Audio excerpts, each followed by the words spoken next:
Assalamualaikum warahmatullahi wabarakatuh.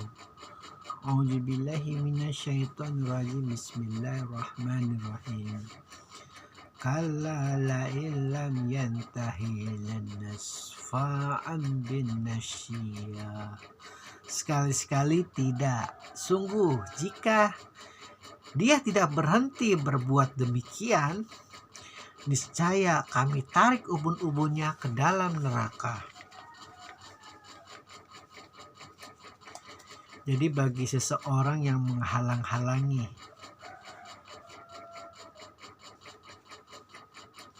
ketika orang sedang beribadah, apalagi orang itu memiliki kebaikan, memiliki semacam kebenaran.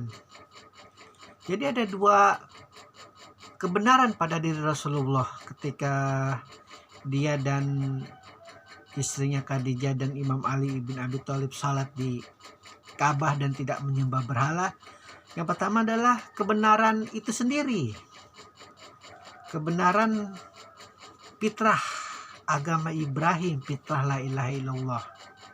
Itu yang pertama, yang paling utama. Jadi dengan modal kebenaran itu Rasulullah melakukan salat yang pada saat itu sangat awam di mata kaum kafir Quraisy. Lalu kebenaran yang kedua adalah kebenaran Rasulullah, yaitu Rasulullah memiliki akhlak Al-Quran yang berjalan, Al-Amin, orang yang dapat dipercaya, pecinta anak yatim, pecinta fakir miskin, gemar membina hubungan baik dengan tetangga, dengan saudara. Jadi selain dia memiliki kebenaran dari Allah pun dirinya adalah benar. Begitu. Jadi ketika utusannya ini dijalimi oleh kaum kafir Quraisy dan tidak boleh sholat, sholatnya hanya di rumah bolehnya, Allah geram, maka sekali-sekali tidak. Jika mereka tidak berhenti berbuat demikian, kami yang akan menarik. Menarik ini berarti menarik ruhnya.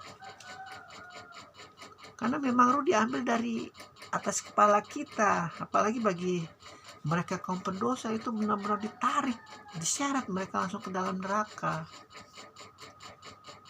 Jadi emang apa sih itu yang benar-benar memusi para nabi dari sejak zaman Nabi Adam sampai Rasulullah SAW? Ya mau gimana lagi, mereka terjebak dengan bisikan-bisikan laknatullah. Sudah terbuai dengan sistem-sistem jahiliyah. Menjadi boneka-boneka para penguasa. Ya kalau boneka Namrud zaman Nabi Ibrahim ya ayahnya sendiri. Yang bagian ulama sepakat itu adalah ayah angkat. Karena Nabi Ibrahim pun sama nasibnya seperti Rasulullah. Bapaknya meninggal ketika beliau lahir. Begitu, jadi boneka-boneka yang semacam itu kasihan. Kita terlalu bertaklid terhadap pemimpin-pemimpin kita yang sayangnya, ironisnya, ditilik bukan dari akhlaknya, bukan dari sifat kebaikannya, tapi dilirik dari kekuasaannya, hartanya, jabatannya, rumahnya, mobilnya, emasnya. Tidak peduli mau kelakuannya kayak setan, yang penting dia kaya, kita ikutin. Itu kasihan. Dan orang-orang semacam itu pasti punya musuh. Musuhnya itu yaitu yang membela kebenaran dan keadilan. Jadi ini cerita bukan hanya di zaman Rasulullah saja. Dari sejak zaman Nabi Adam sampai kiamat, hal-hal semacam itu pasti terjadi. Di mana kita bersepakat, kita berjanji untuk mencintai seorang pemimpin yang Sehingga pemimpin itu tidak mempunyai kriteria yang la ilaha illallah, yang langit, yang fitrah Ibrahim. Ini pemimpin yang penting dia kaya, tidak peduli pemimpin itu tukang genosida, tukang apa. Akhirnya mau nggak mau kan musuh-musuhnya adalah kebenaran. Mereka yang terpanggil hatinya untuk melawan kezaliman. Dan orang-orang semacam itu bukan hanya Abu Lahab di masa Rasulullah saja. Dari sejak zaman Nabi Adam sampai kiamat, orang itu akan ditarik ubun-ubunnya. Wallahu alam, bisa jadi pada saat dia meninggal langsung diceburin ke neraka. Di dalam perut bumi bersatu dengan Abu Lahab. Wallahu alam. Karena Allah sangat benci sama orang yang zalim. Karena begini ya, ketika engkau mendapat kebaikan, ketika engkau mendapat suatu semacam hidayah, itu datangnya dari Allah. Engkau menyumbang 100 perak ke kotak amal, itu bukan dari kamu, bukan dari kita, bukan dari individu, itu dari Allah. Allah yang menggerakkan. Tetapi ketika kita berbayat kepada kejahatan, kesesatan, kelaliman, bendera-bendera iblis lanatul, itu karena dari kita, dari hawa nafsu kita yang tidak bisa menilai dengan baik apa itu yang hak dan yang batil. Jadi Allah sangat murka. Tidak peduli itu manusia dia yang ciptakan atau apa, tidak peduli. Karena dirinya sudah lepas daripada cahaya Allahnya. Terjebak sekali lagi. Manusia modern ini kelemahannya adalah panca indera.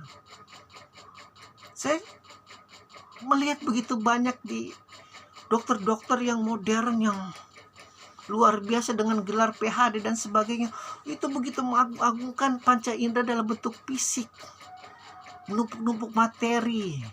Istrinya dibuat secantik mungkin dengan operasi plastik, anaknya dibebaskan berbuat hawa nafsu, apa saja diturutin. Itu westernisasi yang sangat mengglobal. Jika tidak ada Islam, agama yang paling fitrah, la ilaha illallah Muhammad Rasulullah, agama langit, hal-hal semacam itu akan menjadi tumor bagi kemanusiaan. Akan lahir nanti Hitler baru, Napoleon Bonaparte baru, yang begitu mencintai negaranya sampai ngebantai semua lawan-lawan politiknya, lawan-lawan musuh negaranya. Jadi cintanya kepada negara tidak berlandaskan kepada la ilaha illallah. Seperti pemimpin-pemimpin yang membunuh rakyatnya sendiri. Dan ketika dia sudah menjadi raja, ketika sudah jadi pemimpin, itu saya lakukan demi negara. Oh tidak, Allah tidak menghendaki perbuatan zalim. Ketika engkau berperang, engkau mencabut rumput saja, rumput itu bernyawa, nanti dia bersaksi. Engkau sudah menumpahkan darah musuhmu, sehingga aku tidak bernapas dengan lega, sehingga aku terganggu hidupku. Lalu kemudian kau cabut, salahku apa? Begitu fitrahnya Islam. Segala sesuatu diatur oleh Al-Quran, oleh Ruh Muhammad, oleh Ruh para Nabi dari zaman Nabi Adam hingga Rasulullah hingga kiamat. Jadi murka sebenarnya Allah. Dan murkanya itu bukan hanya terbatas kepada musuh Rasulullah ini, karena sekali lagi Al-Quran itu berita gembira sekaligus peringatan yang paling nyata. Terserah kalian percaya atau tidak Al-Quran itu adalah firman Allah, atau hanya puisinya Muhammad, atau hanya sekedar Muhammad gila lagi kerasukan menciptakan ayat-ayat, terserah.